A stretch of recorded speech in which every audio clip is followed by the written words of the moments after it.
Fighting Through podcast, episode 86, featuring the Mighty Eighth podcast. More great unpublished history.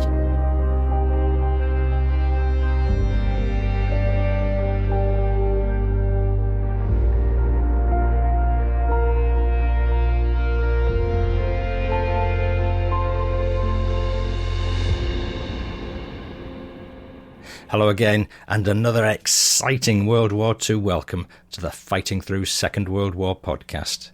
I'm Paul Cheel, son of Bill Cheel, whose World War II memoirs have been published by Pen and Sword in Fighting Through from Dunkirk to Hamburg. The aim of this podcast is to read family stories, memoirs and interviews with veterans in all the countries and all the forces. I dare you to listen. I am so chuffed with the material I've got lined up for you in the coming weeks. Firstly, after a lot of work, I finished narrating the audio book, Save the Last Bullet. And next episode, I'm going to be giving you a sneak preview of it, based on the now published book about the German boy soldier you first heard about in episode 69. So that's Save the Last Bullet. And today, I'm bringing you a preview of a brand new podcast all about the United States Air Force in the guise of the Mighty Eighth and their role in Britain during the war. As a prelude, I'm going to chat with Johann, one of the hosts. So in the same way as I've done on other occasions, I'm guesting episode 1 of the Mighty Eighth directly onto the Fighting Through feed, and I thank regular contributors to the show, Derek Whittle from Manchester, for bringing this excellent podcast to my attention. I'm also working on an episode on a Green Howard's memoir I've stumbled upon, with insights into Sicily and more from soldier Alf Blackburn. More on that soon. For now, over to the Mighty Eighth podcast, which tells the story of people, planes and places of the United States 8th Army Air Force during World War II. Arriving in England in 1942, the USAF 8th Army Air Force was the biggest air armada of all time, capable of sending thousands of planes on a single mission. Co-hosted by UK-based journalist Johann and military historian Mike Peters, who both live in Suffolk, UK, this podcast tells the story of the Mighty Eighth. Here's host Johann Tasker to talk to me, and I offer him a warm Fighting Through World War II welcome. I started by asking Johann about his background and how the pod got started. Well, I'm an agricultural journalist, believe it or not, Paul, and this idea came about during lockdown. I was going for walks, there wasn't much to do, and as I was doing my walks around my local village, you get bored, and then you go further and further afield, and I ended up sort of walking around airfields and encountering memorials, and there were sort of memorials that I'd seen time and time before, but never really taken too much notice of them. And I put a post on social media wanting to talk to farmers who farmed land where the airfields were.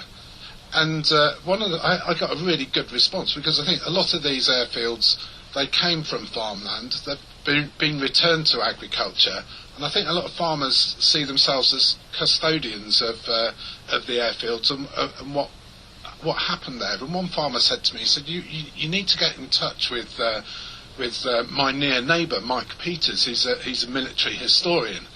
And so I contacted Mike, and we got chatting and we hit it off, and I said I'd like to do a podcast or something about the Mighty Eighth, and that's really where the idea came from. So Mike and I started out doing these episodes, and Mike's the expert. He's the expert, and I'm the layperson. I think you're good at asking educated questions, for what it's worth. So you don't come across as a total numbskull by any stretch. the thing is, I've spent months and months researching this stuff and just reading about it, because I think the more you read about it, the more fascinating it is. And for me, it's about the people, and they had such a huge impact. People talk about the special relationship between Americans and Brits, and I think in this instance there really, really is a special relationship for the people and the families, the second and third generations who are now coming back, and the people in Eastern England welcoming them back with open arms. Yeah, that's brilliant. About 2/3 of our listeners are in the States, and it's a real privilege to be able to do stuff and then have it listened to thousands of miles away, and all of this stuff is on our doorsteps.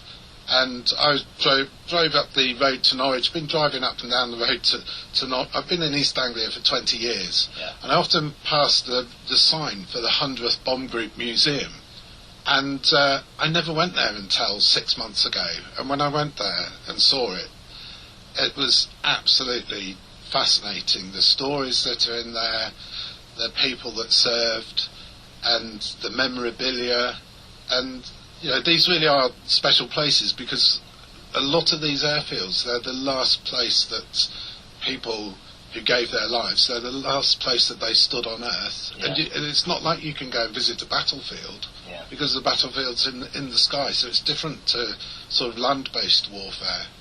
And I think that's what makes them special. What I like particularly about what I've heard so far is how you've gone into pretty minute detail about the whole way they lived, trained, fought, and everything about their lives. And so for anybody who's got a relative who's connected with all that, it's just a perfect podium for them to read about and to understand what was going on with their relative. And Mike himself, he was in the UK Army Air Corps, so he flew on helicopters as a gunner himself. Oh. So he's actually lived and breathed this stuff, albeit in a different generation. I mean, we're sort of similar ages, and it's fascinating because he can actually relate to it or impart that knowledge, that he's got, and he sees it very much from that perspective, but also a very human perspective as well. So Mike's a battlefield guide as well, and he's also an author. He's written books. It's a particular knowledge about gliders, and he's also co-written a book called Bomb Group with Paul Bingley, who's a historian at Ridgewell, which is one of the air bases. So Mike really knows his stuff, and he's sort of lived it and breathed it, albeit in a different generation. But he has a sort of particular expertise and also an affinity for the people who fought and the people who served. So I think it's a good combination of my educated ignorance, as it were, and his expertise. And what we try to do is we try to sort of keep it simple and talk about it in terms that people will find interesting but also understandable. So we sort of try not to assume any knowledge, but really sort of get to the detail of what's happening. And I think that's what makes it. That's why it works as a podcast. What is it about the 8th that makes them so special? I think the sheer. I think what they actually did. I mean, from arriving in England in 1942 with a few planes, over the next couple of years they became what was the biggest air armada of all time. So nothing like it had ever been seen before, and nothing like it has ever been seen since. So there were sort of 200,000 people here with more than 2,000 heavy bombers, these 4-engine bombers, and they could get them in the sky all at once and target occupied Europe. And I think that it's that whole logistical exercise, and also the sheer cost in terms of human life that was expended. So Yeah. 26,000 war dead and missing in action. So it's an amazing story. Gosh, 200,000 Americans over in East Anglia. Yeah. That's what I've got here. I mean, I think, yeah. So 200,000. I mean, there were more. If there were more in terms of the numbers of people that were here going over for Operation Overlord and for D-Day. Yeah. Wow. Okay. How many episodes have you got planned in the near future? We're looking initially to do 10, and then we're going to take a break because we found it really, really exhausting to actually plan all these episodes, and we've both got day jobs as well. Yeah. So it takes a lot of planning, and we recorded the second one that we recorded. By the end of it, we spent a whole morning at Parham Airfield Museum, and we were shattered at the end of it because you're just trying to think about what you're saying and make it interesting, and looking after the technical aspects. So we're looking to do 10, and then we'll take a break. Would you think then? Have you scoped what the 10 are going to be about? You've got the a little bit. I mean, we'd like to go. We're going to go to the American Cemetery at Madingley, and hopefully record an episode there. I think one of the things that we'd really like to do is look at it from the other angle as well. So the first episode is all about the bombing mission over Rouen in France, and one of the things we'd like to do is speak to a French historian and look at it from the receiving end. What was it like to be bombed? Even though they were our allies, they were occupied, and their town, their city got bombed. What was that like? And we would like to do the same in Germany as well. So to sort of show the story, do the story from all sides. That would be terrific. Fabulous. And then if there's a season 2 beyond that, would that be about the 8th, do you think, or do you think it might be about some of the? It will be about the 8th. So the whole of this series will be about the 8th Air Force. You wouldn't call it the Mighty 8th otherwise, would you? You'd call it the Mighty 8th, etc., or something. We did struggle with the name. We thought, and in the end, I thought, well, it was difficult to decide what to call it, and I thought, well, why not just say what it is, and it is about the Mighty 8th. So we thought we'd call it the Mighty 8th podcast. That's good. And I love your artwork, by the way. Simplicity and the essence of simplicity, with no words, just a picture. But that tells us, anybody who likes aeroplanes, they'll just, that'll do me. Come straight for it. And that was, we recorded the first episode, and we realised we haven't got a photo of either us together. So maybe that will change, but but it will probably be the background. Good. All right. Well, all I can say is good luck with the rest of the season, Johann, and I'm sure it's going to work out well for you. The book that Mike's written is called Bomb Group, the 8th Air Force's 381st and the Allied Air Offensive over Europe, and that's written by another military historian called Paul Bingley. Yeah, and they've written it in tandem together. They've written it in tandem together. Yeah, okay, yeah. So again, I think Paul has told the story about the people, and Mike has done the Mike's done the military aspect of it, the bigger picture sort of stuff. All right, excellent. Okay, Johann. Well, we said this was going to be just a quick catch up to set the scene, so I think we've probably done that. So we'll say toodle pip, and speak to you again soon. Thank you very much. Thanks very much for your time. Great. Appreciate it. You're more than welcome. Thank you. Many thanks again, Johann. That was fascinating stuff indeed. And I will apologise for the quality of the sound on that recording. It was down to some technical difficulties caused by me. We're now going to hear episode 1 of the Mighty 8 podcast called The Bomb Run.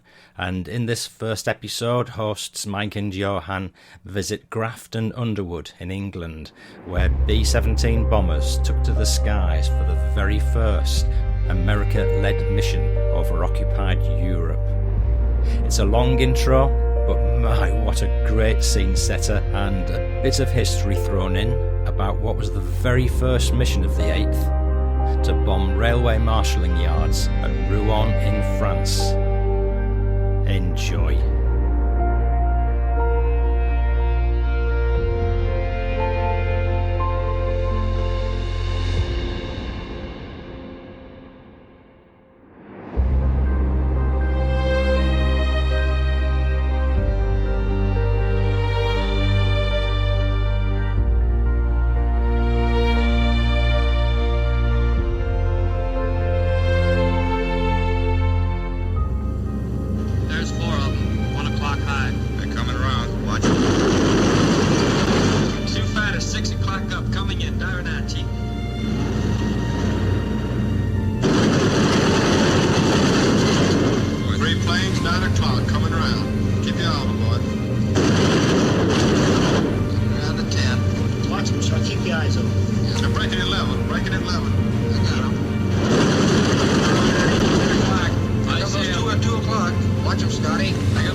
The following announcement was issued early this morning by the United States Army Air Corps, European Theater of Operations, and the Air Ministry.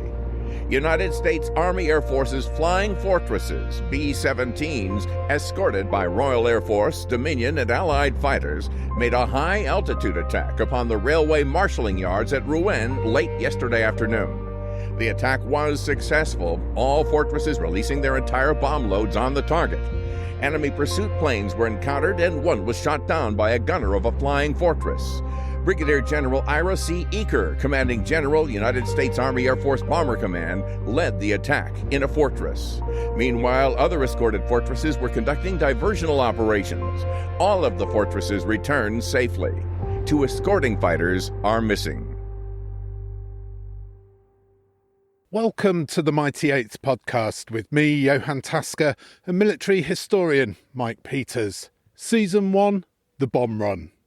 You've just heard the official joint statement by the US and UK governments following the first American-led bombing mission over occupied Europe during World War II. And you join us in the very place those B-17 bombers took to the skies 80 years ago on August 17th, 1942, for that very first mission. We're standing in the middle of what was runway number 1, the main runway at Grafton Underwood Airfield in Northamptonshire, eastern England. Those flying fortresses belong to the 97th Bomb Group of the United States 8th Army Air Force, what was to become the greatest air armada in history. And in this podcast series, we'll be telling the story of the Mighty Eighth, discovering with you the people, the planes and the places who sacrificed so much in the fight for freedom. Mike, in many ways, this is hallowed ground, isn't it? It certainly is. I mean, this is Station 106, so this is one of the very first airfields given over by the UK government to the US Army Air Force, newly formed as it was. And when Ira Ika and his recce group arrive here in the February of 1942, this is one of the first sites they come to. Although it's not really finished, and as you know, the nickname for the place given by the first of the 3,000 Americans who came here was Grafton Under Mud. But it does see a procession of the early units of the US Army Air Force arriving in UK via Iceland or however they've got here, operating out of here, then going somewhere else until it's really fully established. But it's quite a thing now to be stood here almost to the hour of the first raid on the spot in the middle of the main runway. Yeah, it's quite incredible, isn't it? And although the planes have long gone and the runway here has been planted with trees, you don't have to look very far at all to see traces of the Mighty Eighth. And the village, when we came through it, when we drove through it, the village of Grafton Underwood, it's much the same as it was 80 years ago.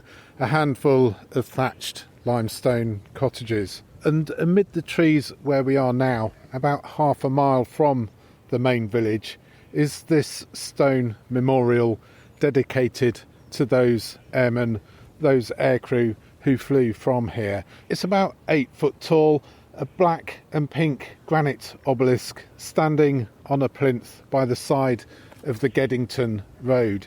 And if we look behind the obelisk, we can see a small garden of remembrance with some neatly trimmed bushes and 2 flagpoles, one American flying the Stars and Stripes and one British flying the Union flag. Mike, if we read the words engraved in gold on this monument, they tell us the first and last bombs dropped by the 8th Air Force were from airplanes flying from Grafton Underwood.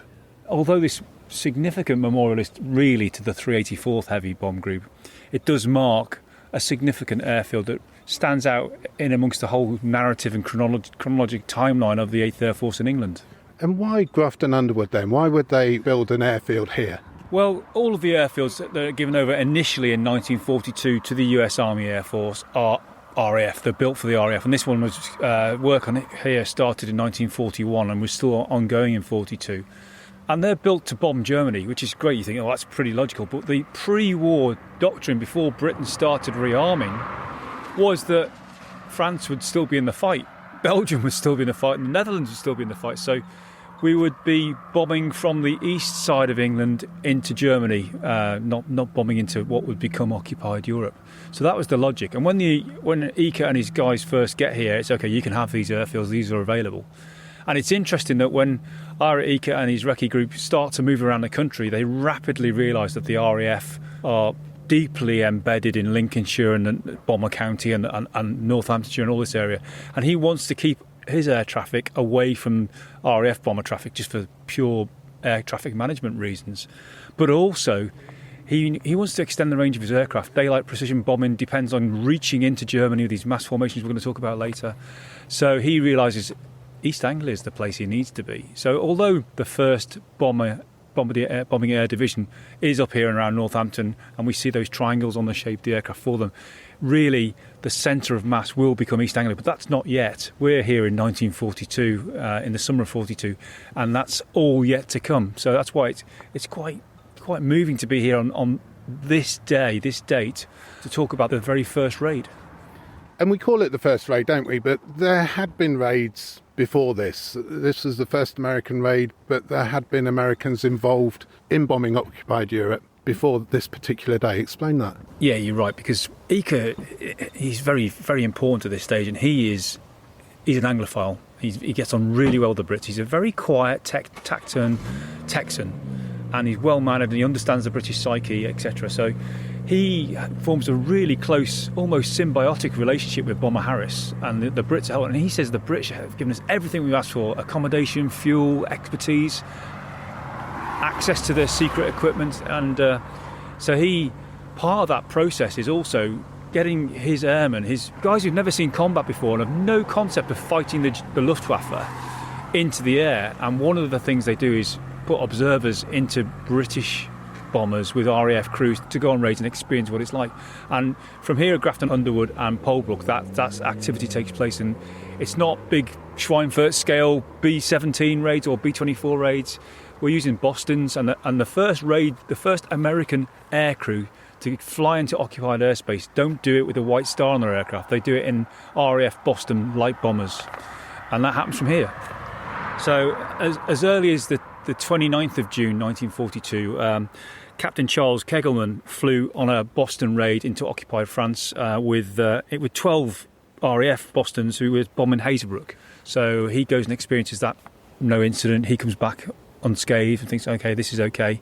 And then later we progress to the 4th of July of all days, Independence Day, where the Americans take off with 6 borrowed Bostons and take place in a raid on Dutch airfields. They lose one, so one goes down in flames, so that's their debut, really.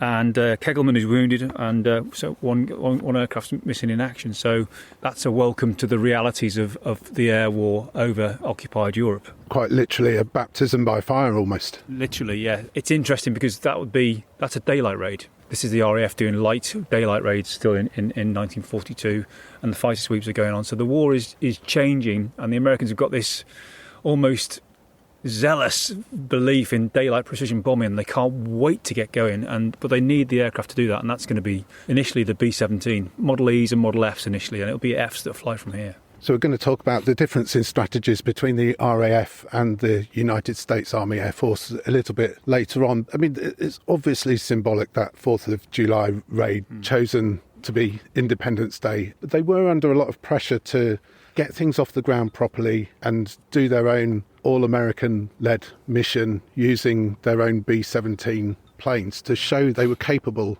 of doing it themselves and show the folks back home that they could be successful. Yeah, definitely. And there's a lot of politics because there's internal politics in America between the US Army Air Force and the Army, because until earlier that year they'd been the Army Air Corps and tightly controlled by the Army. Pearl Harbor does them a favour. It's like, okay, we're going to get into this bombing offensive game, and we need to be separate. We're going to be the Army Air Force, and we're going to do this away from the Army, although we'll still be technically part of the Army.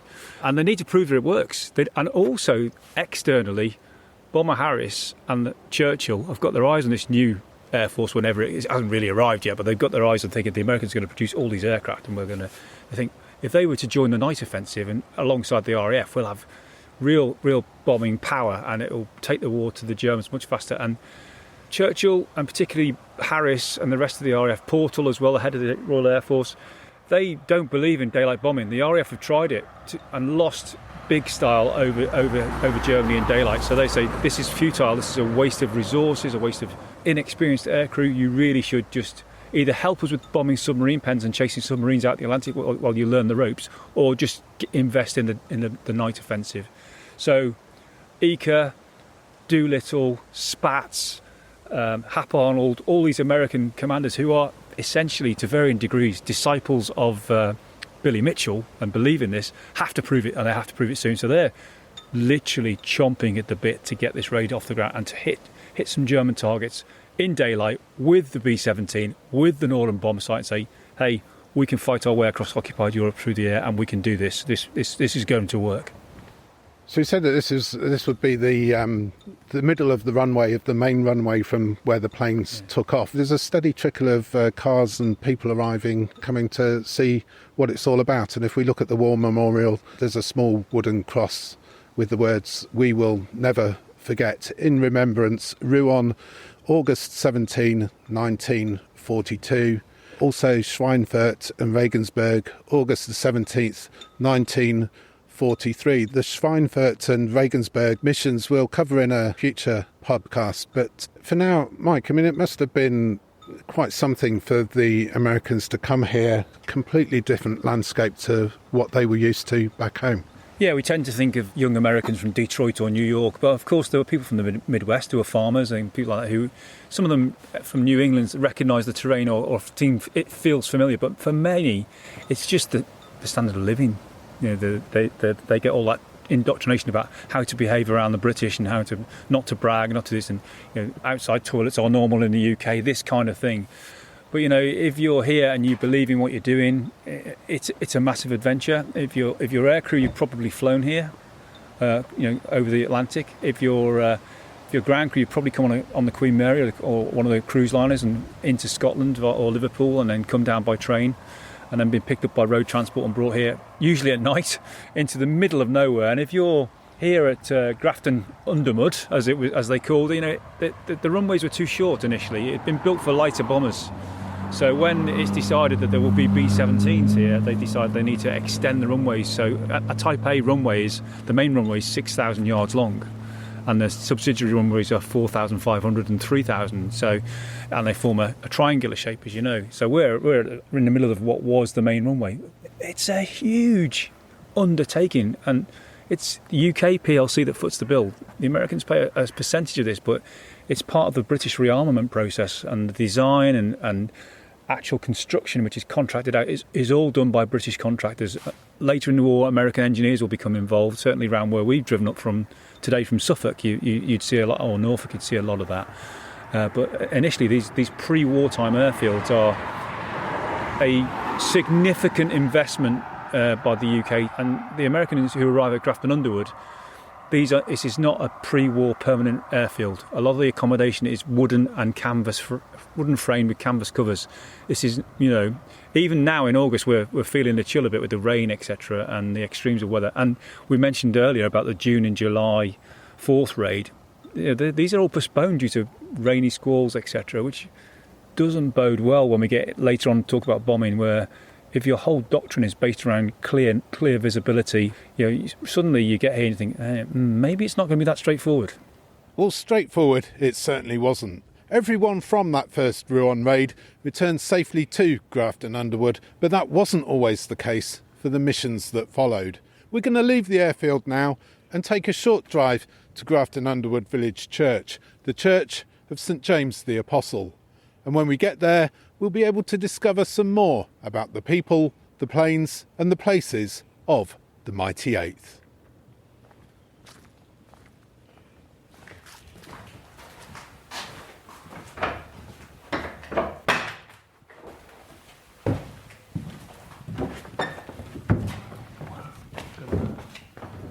Wow. We've come to the village church at Grafton Underwood, the Church of St James the Apostle. It's a Gothic church, more than 700 years old, but there's a very special window here. A stained glass window designed by Brian Thomas in 1977. Mike, what are we looking at? Tell us about the window. This, to me, is a physical evidence of this community viewing the presence of the Americans in a positive way and their contribution to the war. And if we look at it, it's 3 panels, multicoloured. I mean, the obvious centrepiece of it in glass is a B-17G, noticeably, because it's got the chin turret. And prominent in the right-hand pane is the tail plane of the aircraft with the triangular P for the 384th Bomb Group. So they were here the longest and they dominate the thinking of it. At the top, though, we can see right at the top in the centre, cross flags, Union flag and the Stars and Stripes, obviously, and then the squadrons, 544th, 545th, 46th, 47th. So the emblems of the 4 squadrons that made up the 346th Bomb Group. And then the Bomb Group emblem is below the flags. And then we've got the B-17, which is really impressive. And it's a silver one, it's not the green. It's the later model, silver, all-metal finish. It's the G model with the chin turret, as I said earlier. So that really epitomises the later stages of the war when the 384th would have been here doing their business. And across that, below the B-17, is a dedication. It says, "This window is dedicated before God in remembrance of those who gave their lives for freedom during World War II while serving at Grafton Underwood from 1942 to 1945, especially the members of the 384th Bomb Group, brackets Heavy, of the United States 8th Air Force." And there is, interestingly, a Christian cross on the left and a Jewish Star of David on the right. And then below that, 2 doves and the phrase, "Coming Home." So it really does dominate. As we walked in, we noticed there was the Bomb Group flag with some unit citations hanging in from the ceiling above us, and the prayer cushions have all got American and British military cap badges and emblems on them. And there's a brass plaque here explaining the the glass window, St James's Church. It says dedicated May the 21st, 1983. So that's quite a way after the war, isn't it? Designed by John Mack of Savannah, Georgia, USA. Full-scale drawing by Brian Thomas, the studio in London, England. So it's an Anglo-US project. And then the windows done by Peter Archer of King's Langley in England. But the critical thing, donated by the 384th Bomb Group, United States 8th Air Force, and the dedication is, it's the same dedication as on the grass, about the window being dedicated to those who gave their lives at Grafton onwards. It's quite an impressive thing for such a small church, isn't it? And you'd think that with, at its peak, I guess, 3,000 American airmen here in a small community of 100, 150 people, you'd think that the community would be swamped. But what this is telling us is that villagers very much took the Americans to their hearts. Yes, and they'd be here the whole time. We tend to think about this little village, and there are 60 B-17s. How long did it take us to get here by car? 3-4 minutes. So there are 60 B-17s, and they're not just taking off for raids. They're testing their engines. They're doing training flights. They're doing test flights, etc. There's road traffic coming in and out. They're doing resupply, bringing in fuel, bringing in spares, taking guys out to railway stations to go on leave in London or wherever they're going. So they'd be omnipresent by day and by night. And of course, we read about the partying and the GI brides and all, but there's more than that. So many Americans were not that kind of person and would have come to church here on a Sunday. So it's such a church-orientated society in parts, or some of the states of America. This would have been quite busy with Americans coming to the church, using the local facilities. They'd have been everywhere, jeeps on the road, etc. So I think when they went, it must have been really strange. It must have been a really eerie silence after they'd left the airfield and gone back to the States. You talk about jeeps, you talk about the B-17s, flying fortresses, high-tech pieces of equipment for their day. To have 60 of them here in an agricultural community where most people would be farming the land, still using literally horsepower rather than machinery, it must have been quite something, a real hive of activity. Yeah, it's interesting you mentioned the farming side of it, because so many of the 8th Air Force and 9th Air Force veteran accounts talk about guys who've been farmers back in the States, and in their downtime they go off and help with the harvest or work on the farms because they can work the equipment, they understand it, and not the entire American farming industry is not mechanised. They've still got horses, etc. They understand this, and one of those little details we tend to forget is most of these airfields have no fence. So they're porous. People can walk in and out of them. And older guys now who were school children at the time talk about, yeah, we used to go into the bomb dump. Yeah, we used to walk into the airfield. They'd go and see the guys working on the stands, etc., would be adopted by them. They'd go and get their gum and their chocolate, whatever they were doing, or just go and watch the aircraft.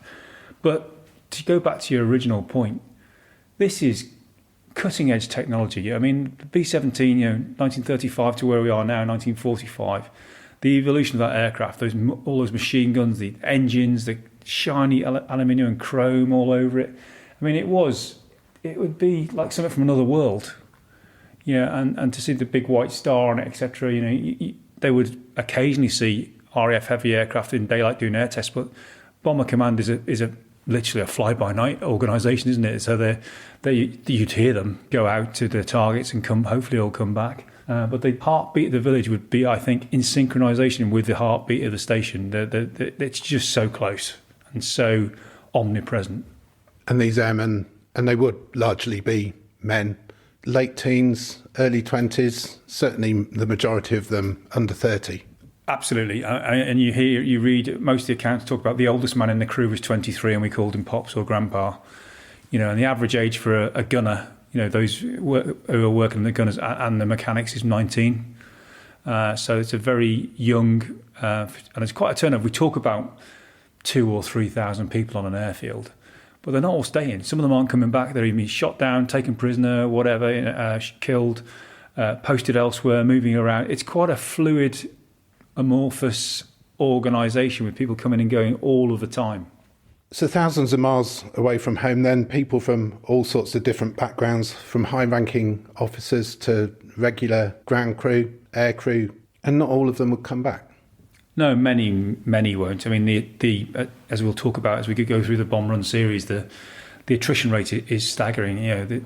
It's higher than the US Marine Corps in the island hopping campaign. for the Air Force. It's equivalent to the US infantry.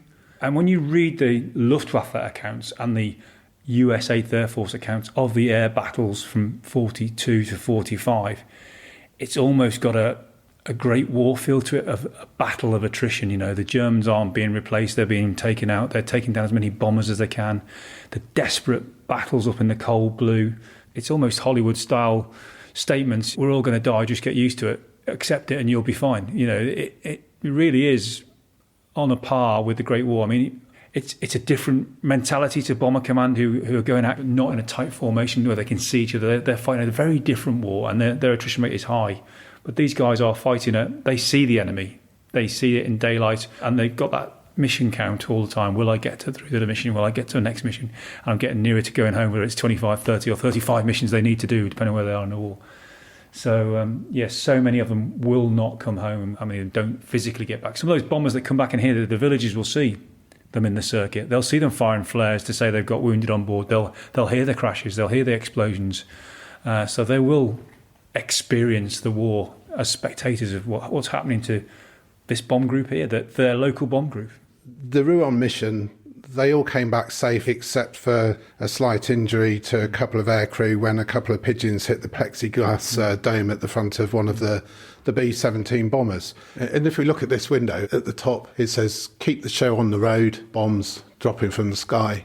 And at the bottom, where the two doves are, it says "coming home." And it's about striking that balance, isn't it, between doing the job and also getting home safely. Yes, it is. And American bombing doctrine is supposedly ethical.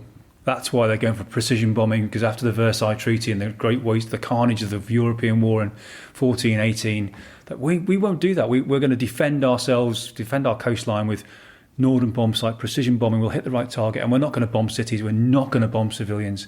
Ultimately, they'll have to, because that's the reality of the Second World War. But it really is phenomenal what they set out to achieve, and it just seems it's like stereotypical American. No fear, we can do that. You know, because this doctrine that they've got about daylight precision bombing and targeting, precision targeting, taking out particular railways or fuel or whatever they're doing. But they're gonna batter their way through with all these, with their fortresses and their liberators and in tight formation. It's a very different mentality and you have to wonder, is that because they didn't suffer the way that everybody else did in the Great War? That they're not averse to casualty loss, whereas the British and the Royal Air Force and the Army and the Royal Navy are, are definitely in the steel not flesh frame of mind. Let's risk minimum life and let's not take casualties. And how much of it, as we'll find out as we go through the podcast series, is down to clinging on to that doctrine and proving it, or is it valid? Keep the show on the road. Yeah, showing bombs is we'll fight our way through. We'll hit the target and we'll come back, and nobody's going to stop us. It will be the right target. We're not going to bomb innocent civilians, because that's counter to our perception of what war should be like in 39-45. Let's go back to the airfield then and discuss the strategy behind these bombing raids, behind these missions, and look at why Rouen is such an important mission in World War II.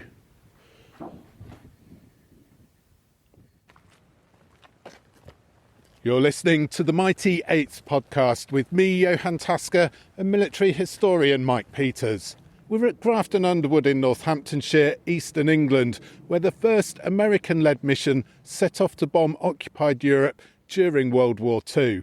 That very first all-American mission took place on August 17th, 1942, and it targeted the railway marshalling yards at Rouen, northern France, in broad daylight. Now, we've returned to the airfield here at Grafton Underwood, walking along a concrete track to reach the operations room, the ops room, the briefing room. Now, the very first ops room at the airfield here, where the 97th Bomb Group who flew that mission were briefed before they set off, has long gone. The original building stood next to the airfield watchtower, or the control tower, demolished some years ago. And what we have here, what we're standing in front of, is its 1943 replacement. A flat-roofed brick building typical of the ops rooms on many World War II airfields. And it has to be said, it's in a sorry state. A shell of a building, if you like, covered in graffiti, decaying brickwork, surrounded by weeds, piles of rubble and mounds of earth. But it is, at least, still standing. Mike, the ops room was the nerve centre of the whole operation, and this derelict building still has very much a sense of place. Yeah, I mean, you're right. I mean, it's certainly showing its age and it's been neglected for a long time, but the functionality of it is quite clear. It's, the very few windows, the location on the airfield map. It's in that crossover point between the domestic site where people live, eat and sleep, and then get into the work site where the hard standings are, where the aircraft are, the transition from being in domestic site, going through the briefing cycle, preparing for a mission, climbing onto your aircraft and taking off to your target, and then coming back, and then reverse, coming back through those briefing areas to debrief and tell the intelligence people what you've seen, how you've done against the target, where your bombs went, etc. And these buildings really are the linchpin of all of that planning and that command and control. And this would be the building where the teleprinter would start tapping out the night before, or even very early hours of the morning before a mission, and say the target for today is Berlin or Bremen or wherever it was going to be. And this would be the place where the lead navigator, the main operations officer for the bomb group would be, and would start to build the plan to tell people what fuel load they need to put on each aircraft, how many aircraft, what crews, what formation, who's going to be where. This is the brain of the bomb group. This is before they leave, before they take off. All that choreography, orchestration, whatever you want to call it, it all emanates from here on different phone lines, down to the squadrons, out to the flight line, out to the hard standings, the engineers, the caterers, even the provost, anybody. It all comes from here. And this is where the group commander will be, with his close-in staff who make the decisions of how the mission will be shaped, how the mission will be flown. The brains of the whole operation then? Clearly, yeah. So it would come down from 8th Air Force Headquarters into the bomb group, the warning order, or the executive order as it's called, the field order. As you said, the army roots of the Army Air Force. It's the field, you get the field order, which is the operational instruction for the mission of, where the target is, when you've got to hit it, what height you're going to bomb at, and all the rest. And then you work back from that, how much fuel you need, what type of bombs, when they need to be loaded, when the aircraft need to be online and ready to go, when they start their engines, because you can't be sat out on the runway running your engines for an extra hour. You're burning fuel you're going to need over the target and to get you back. So it's all worked out to the minute, hopefully, in theory. And of course, the thing we are going to talk about a lot in the whole series, the weather. The Met forecast is going to come into here. So that will decide whether it's on or off, whether you can see the target, because precision daylight bombing is difficult through cloud at the start of the war, and it will always be a factor. So the weather will be a huge factor in all of this. And there were a couple of false starts before they finally got going on the 17th of August.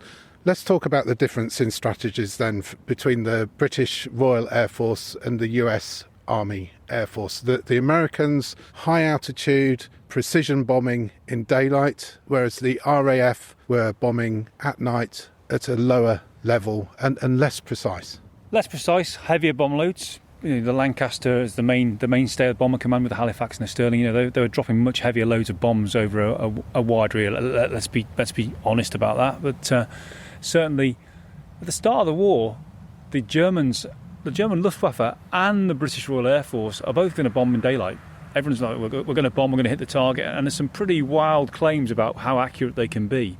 And then the reality of flying into opposed airspace, the weather, all of these other factors really hit home, particularly for the RAF. The British bombers haven't got the armament that the B-17's got. They're carrying 303 machine guns rather than big, heavy 50 calibers, and they're not trained to fly that way, not designed to fly in close formation. And in the end, we just haven't got the bomb sight to do what the Americans intend to do. So it rapidly becomes a matter of survival, maintaining a presence for the RAF. So, okay, we can bomb at night, as did the Luftwaffe at the end of the Battle of Britain. They switched to night blitzing because they couldn't survive against fighter command in contested airspace. The Americans come at it from a different perspective. Some might say a quite naive or simplistic view is, okay, we must precision bomb. We're going to spend a lot of money on the northern bomb site so that we can hit the target. The whole euphemism about, you can drop it in a pickle barrel, you can do that if you can see the target, and you've got this bomb site, which is essentially a mini computer, which can calculate the drift and the bomb angle, etc. for you, and set all that up. But they say we're going to have to fight our way through there. In order to do that, we're going to have these combat boxes. We're going to fly in close formation. We're going to have interlocking arcs of fire between all of our aircraft, and we'll have so many machine guns that, and a bomb group's got about 500 machine guns in a mass formation, and they're 50 caliber, they're heavyweight shells, they're not 303 like the RAF are using, that nobody is going to get near us. We don't need fighter escort because the B-17 flies so high, so fast and so well armed. Its bomb load suffers correspondingly. The bomb load of a B-17 is equivalent to a light bomber. You've got a heavy bomber with a light bomb load. The Lancaster is a heavy bomber with an even heavier bomb load. So it's different philosophies about how to go about this. But when Eaker, Doolittle and Spatz and Hap Arnold and these people, and I wouldn't call them a bomber mafia. I'd say they're believers in what they're doing to varying degrees. I mean, Spatz is quite critical of Billy Mitchell's philosophy along the way, but they all say we can do this in daylight. We have the technology, to use that phrase. So they arrive here with that in mind, and they're going to maintain that through the war. And don't get me wrong, there are times during the daylight campaign where it becomes, is this tenable, and do we turn back? And later on we'll talk about fighter escort and all the difference that makes. But there's a dichotomy between the two, and certainly when they first arrive in UK, in England, Harris is saying, you really, really don't want to do this. You're going to lose a lot of aircraft. And of course, the RAF have tried to fly the Fortress with 90 Squadron and suffered quite badly, but they helped to identify a lot of the faults of flying at altitude, bad weather, the icing up of guns and all those other things that saved the 8th Air Force a lot of pain along the way, because they get all this back brief from the Royal Air Force crews who've flown the Fortress over Germany in small numbers. They've not really tried to do what the US Army Air Force believe in, this mass formation, these combat boxes. So in 42, everything seems possible. And that first raid from here, when they all come back, says, hey, what's the fuss about? Yankee Doodle's gone to town. We've done it, because that's what the aircraft's called. And Eaker's flown on the mission himself, and he's very keen to maintain close links with Bomber Command, but he doesn't want to get sucked into night bombing and being subordinate to them. The 8th Air Force is here to do its own thing in its own way. And they wanted to show that could be done. They had something to prove, and ostensibly, from their point of view, that Rouen mission proved that they could do it. Yeah, I mean, the initial plan, they're quite realistic in their initial thoughts, is we need to be battlefield inoculated. We need to fly some missions with the RAF. Don't forget that what will become the fighter groups, they can't fly the P-39 Air Cobra. It's not good enough. They've got some P-38 Lightnings, but they're being equipped with Spitfire Mark 5s, and they're flying with the RAF. And Fighter Command are actually controlling the US Army Air Force fighter groups at this point in the war, at the early start of the war. They're taking part in that. And the edict is that we will commence daylight bombing operations within the range of RAF Fighter Command escort. That's the start. It'll go beyond that very quickly, but at the start it's okay, let's build up some flying hours, let's build up our credibility, let's learn some lessons, let's go through the whole cycle of what fuel to use, what bombs to use, how to fly, how to form it. Because, corralling all those aircraft and getting them all together in daylight, it might sound easy in daylight, but this is English daylight with cloud bases and weather changes, etc., and the same over the target. So they've got a lot to learn. They've done a lot of long navigational exercises across the United States and all that kind of thing. This is a whole different ballgame. This is, as the American press call it, this is the big league. So one of the pilots of the lead plane on this Rouen mission, Paul W. Tibbets, he's something of a poster boy for the US Air Force. Yeah, he is, because Tibbets, as most people know, will go on to fly the Enola Gay and drop the first atom bomb. So he's got a remarkable record. I mean, if you track back to all of these prominent people at the start of the US Army Air Force experience here in Europe, we've mentioned Eaker, we've mentioned Spatz, we've mentioned Doolittle. These are the high rankers, but also Castle, Armstrong, people like that who come across as captains. And if you're going to grow an Air Force up to 60 groups in strength, you've got to find the experience from somewhere. So people are going to be pulled through and promoted very quickly. And Paul Tibbets, he comes across, he's on that first raid, he's flying a Boston bomber, and he's been one of these pioneering pilots back in the States. So they're called Eaker's amateurs because he also commissioned a lot of civilians who are experts in logistics and administration and all this. But, America comes into the war late, as we know, but it's not unexpected. Even 1942, they've got about 245,000 personnel across the air forces, 23,000 aircraft in existence. They're not all good aircraft. And it's interesting, when you get to the end of the war, They've got 2.4 million personnel and 24,000 aircraft. So the number of aircraft hasn't changed much. The quality has changed. And that expansion in numbers is logistics, technicians, backup planning, etc. So if you're someone like Tibbets and you start the war as a captain, you're going to get promoted. If you're good at what you do and you survive, you're going to get promoted. Eisenhower's a great example himself. He starts the war as a colonel, finishes as a 5-star general. So if you're going to grow and expand that quickly, anyone who's competent, anyone who can do what they're supposed to do and do it thoroughly and properly is going to get promoted. And there's something of symmetry then about Grafton Underwood. We saw earlier on from the War Memorial that the first and the last bombs dropped by the 8th Air Force were dropped by planes that flew from here. Yeah. And then you've got the whole American involvement in the air war is bookended by Paul Tibbets, who pilots the plane that drops the first bombs on that Rouen mission, but also right at the end of the war, he pilots the plane that drops the atom bomb on Hiroshima. And because of Hiroshima, he's singled out for that. But there are other people who do the whole, I hate to use the word journey, but survive the whole war, all those years of combat, and people who do their complete number of missions and volunteer for more and come back, or transfer to fighters or whatever. And let's not forget that there are so many bomb groups. They start off with a target of 60 groups, and 35 of them will be heavy bomb groups. But there's going to be 16 American air forces across the world. Not one, not two, but 16 different air forces across the world. It's a massive expansion. A massive expansion. And as Paul Tibbets said in his autobiography, in the 995 days of air war against Germany that followed, the 8th Air Force would drop almost 4.5 million bombs on Europe, plus more than 25 million incendiaries. It came at a huge cost, though. The 8th would lose more than 40,000 bomber crewmen killed or missing, and an additional almost 2,000 very seriously wounded. What we're going to do in this series, Mike, is look at, was it worth it? How did it work? What was the cost? What was the benefits? And the stories of the people involved. Yeah, and I'm looking forward to that because, it's a significant contribution to the outcome of the war. And it's a remarkable story, and it doesn't take anything away from the other aspects of the war. Everyone played their part.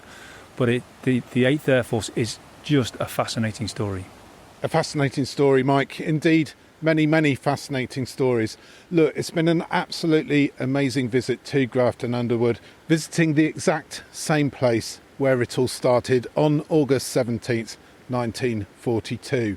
But for now, that's about it for this episode of the Mighty Eights podcast. Before we go, though, please do subscribe to us wherever you listen to your podcasts. And please, if you can, leave us a 5-star review. It'll make the Mighty Eights podcast easier for other people to find, and it'll help us reach more listeners. We've got lots more episodes in the pipeline, lots more fascinating and remarkable stories about the Mighty Eights. But for now, for military historian Mike Peters and me, Johann Tasker, thank you for listening, and do please join us again next time as we continue to discover the people, the planes and the places of the United States 8th Army Air Force.